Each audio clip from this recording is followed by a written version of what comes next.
नमस्कार दोस्तों, उम्मीद करते हैं आप लोग अच्छे होंगे। दोस्तों, अभी हमारे पास में जो सिंगापुर में स्टडी का स्कोप चल रहा है, स्टडी में इतने सारे कोर्सेज हैं, तो इस वीडियो में आपको पूरी डिटेल इन्फॉर्मेशन प्रोवाइड करता हूं मैं सिंगापुर के बारे में। दोस्तों, सिंगापुर में अभी देखा जाए तो स्टूडेंट का एक अलग ही वर्ल्ड है, स्टूडेंट का एक अलग ही सेक्टर है, स्टूडेंट के लिए अलग ही अपॉर्चुनिटीज़ हैं। स्टूडेंट के लिए देखा जाए आप किस तरीके से प्लानिंग करते हैं आपके ऊपर निर्भर करता है, लेकिन आपको इस वीडियो में सारी इन्फॉर्मेशन प्रॉपर तरीके से बता देता हूँ मैं। जो लोग केवल 10th पास हैं, उनके लिए क्या क्या स्कोप है और वो क्या कर सकते हैं सिंगापुर में, इसकी इन्फॉर्मेशन देता हूँ आपको। अगर आप 10th पास हैं तो आप डिप्लोमा कर सकते हैं किसी भी स्ट्रीम में, डिप्लोमा HM में, डिप्लोमा IT में, डिप्लोमा इन BM BA किसी में भी कर सकते हैं। आपने डिप्लोमा किया, डिप्लोमा करने के बाद में फिर एक एडवांस डिप्लोमा होता है आपने एडवांस डिप्लोमा किया, उसके बाद में एक हायर डिप्लोमा होता है। आपने हायर डिप्लोमा किया तो ये करते करते आपको 3 साल का पीरियड मिल जाएगा। एक साल आप एग्जैक्टली एक साल नहीं होता, क्योंकि एक साल होता है 6 महीने प्लस 6 महीने होता है। फिर अगली बार जो एक्सटेंशन होगा उसमें आपको पूरा एग्जैक्टली 6 महीने नहीं मिलते, OJT एक ही बार मिलती है।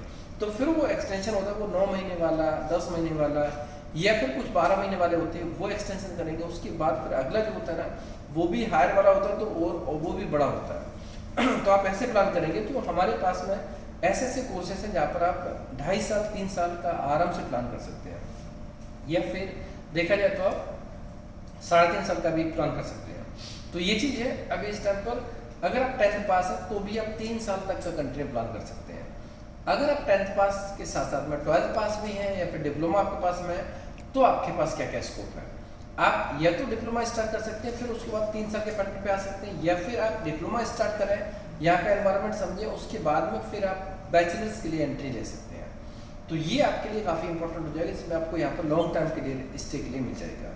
और अगर आप ग्रेजुएट हैं तो ग्रेजुएट होने के बाद में आप यहाँ पर ग्रेजुएशन दोबारा कर सकते हैं और मास्टर्स भी कर सकते हैं। तो कहने का मतलब ये है कि आपकी कोई भी क्वालिफिकेशन है, आप चाहे तो 3 साल तक का प्लान कर सकते हैं, और 3 साल तक प्लान करेंगे तो आपके लिए काफ़ी बेनिफिट में रहेगा, क्योंकि जितना लंबा रुकेंगे उतना ही आपको काम करने के लिए ज़्यादा मिलेगा। यहाँ पर वीज़ा स्टूडेंट वीज़ा होता है, लेकिन आप यहाँ पर पार्ट टाइम जॉब्स कर सकते हैं। ऑफिशियली अलाउड नहीं होता, लेकिन सभी लोग यहाँ पर करते हैं, और सही तरीके से करेंगे तो कोई डिफिकल्टीज नहीं होती है। मतलब कि देखिए, जब स्टूडेंट के लिए आप सही तरीके से काम करेंगे ना, कोई डिफिकल्टीज नहीं, किसी भी रूप में कोई डिफिकल्टीज नहीं है। तो जो लोग भी प्लान करना चाहें कर सकते हैं। इसमें सबसे इम्पोर्टेंट चीज़ क्या होती है कि स्टूडेंट के लिए अभी इस टाइम पर बहुत सारा स्कोप होता है। अब यहाँ पर आपने जैसे एडमिशन लिया, उसके बाद में आप जॉब्स का कैसे हो सकता है, इनकम कैसे हो सकती है, फीस स्ट्रक्चर कैसे हो सकता है। दोस्तों, फीस की बात करते हैं तो अलग अलग कॉलेज की अलग अलग होती है, अलग अलग कोर्स की अलग अलग फीस होती है, लेकिन ऑन एवरेज में बात करता हूँ, जो भी आप अगर मेहनत करते हैं, अच्छे से मेहनत करते हैं, तो 1500 से 2000 आराम से अर्न कर सकते हैं। मैं यहाँ पर 70 to 80% लोगों को 15 से 2000 के बीच में अर्न करते देखता हूँ। ये कन्फर्म है कि देखता हूँ मैं बहुत सारे लोगों से जुड़ता रहता हूँ। मैंने सिर्फ 70-80 बोला, 90% मान सकते हैं कि लोगों को अच्छी इनकम मिल जाती है, लेकिन मेहनत करनी पड़ती है। और उसमें 2 चीज़ें होती हैं, ज़्यादा लालच भी नहीं होना चाहिए और ज़्यादा लेजी भी नहीं होना चाहिए।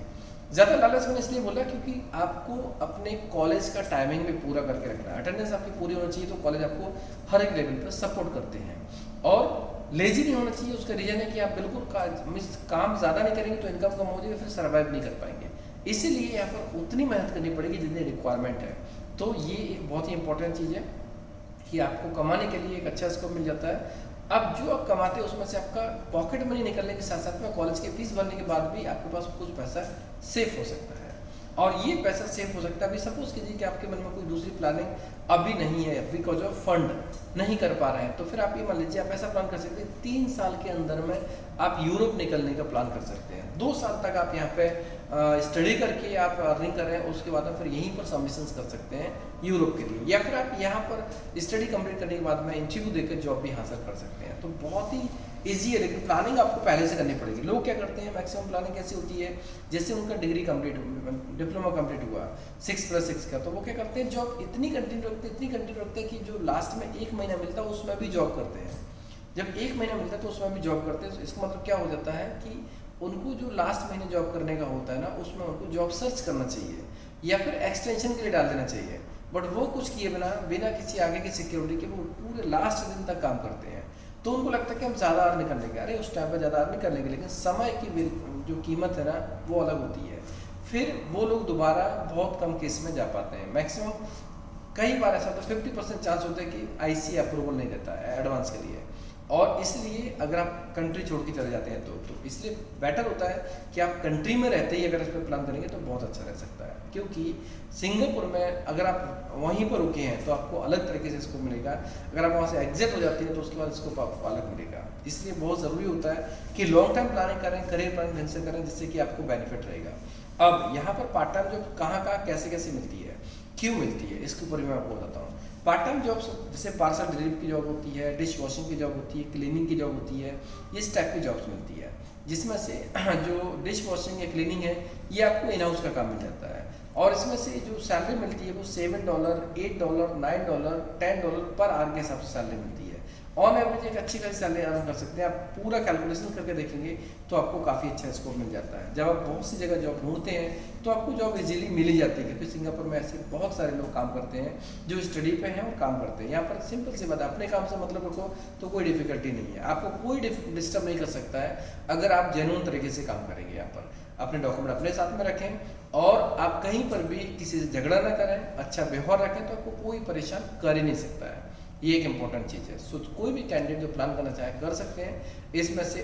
अब यहाँ पर स्कोप जो होता है कि पोस्ट स्टडी का स्कोप होता है। पोस्ट स्टडी में अगर आप 1 साल का डिप्लोमा करेंगे तो मैं इतने नहीं बोल सकता कि ज़्यादा ऑप्शंस मिलेंगे, लेकिन आपने अगर 2 साल 3 साल का प्रोसेस किया तो उसमें आपको यहाँ पर जॉब्स मिलने के चांसेस ज़्यादा होंगे। क्यों ज़्यादा होंगे, उसका रीज़न है कि यहाँ पर आपको चांस ज़्यादा हो जाएंगे, इसलिए क्योंकि आप यहाँ पर रुकेंगे तो आपको यहाँ का माहौल बहुत अच्छे से पता चल जाएगा और जो प्रैक्टिकल चीज़ें हैं उसके बारे में पता चल जाएगा, और उसी टाइम पर आप जॉब सर्च करेंगे तो आपको जॉब इजीली मिल सकती है।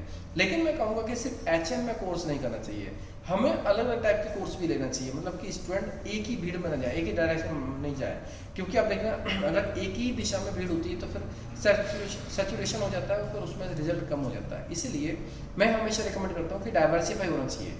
कुछ लोग HM में जाए, कुछ लोग बिजनेस मैनेजमेंट में जाए, कुछ लोग IT में जाए, कुछ लोग सप्लाई चेन मैनेजमेंट में जाए। अलग अलग जाएंगे तो उसका बेनिफिट उनको अच्छा मिलेगा, अलग मिलेगा। सो दोस्तों इसको बहुत ज़्यादा है। आप यहाँ पर सिर्फ अर्निंग के पर्पज से आ सकते हैं, या फिर यहाँ पर जॉब भी सर्च करके सेटल हो सकते हैं, या फिर आप यहाँ पर बेस बना के यहाँ का माध्यम रखते हुए आप यूरोप में या तो स्टडी पे या फिर वर्क वीजा पर शिफ्ट हो सकते हैं। ऑस्ट्रेलिया न्यूजीलैंड भी जा सकते हैं, क्योंकि यहाँ से ऑस्ट्रेलिया न्यूजीलैंड का भी काफ़ी अच्छा स्कोप होता है। सो दोस्तों उम्मीद करते हैं ये वाली इन्फॉर्मेशन आपको अच्छी लगी होगी।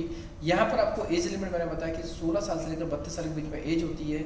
इस पीरियड में कोई भी इसमें अप्लाई कर सकते हैं। 16 से 18 साल के बीच में जो लोग होते हैं उनको गार्जियन को प्रोसेस में शामिल करना पड़ता है। बाकी 18 प्लस जो होते हैं उनको कोई डिफिकल्टी नहीं होती है, वो ईजिली इंडिपेंडेंटली काम कर सकते हैं, इंडिपेंडेंटली फाइलिंग कर सकते हैं, अप्लाई कर सकते हैं, ट्रैवल कर सकते हैं, कोई डिफिकल्टी नहीं होती है।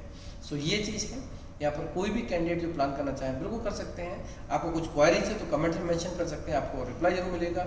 और अभी हम जो डिटेल वीडियो बनाए थे उसमें कमेंट्स कैसे होते हैं उसके हिसाब से हम आगे लाइव सेशन डिसाइड करेंगे क्योंकि लाइव सेशन में अभी उतनी क्वांटिटी नहीं हो पाती है, इस वजह से अभी लाइव सेशन नहीं करते हैं। सो दोस्तों उम्मीद करते हैं ये वाली इन्फॉर्मेशन आपको अच्छी लगी होगी। अगर आपको अच्छी लगी तो आप दोस्तों में क्लासमेट का लिंक को शेयर कर सकते हैं, जिसके जो रिलेवेंट होंगे, एलिजिबल होंगे, इंटरेस्टेड होंगे, इसमें अप्लाई करके इस गोल्डन अपॉर्चुनिटी का लाभ ले सकते हैं। धन्यवाद।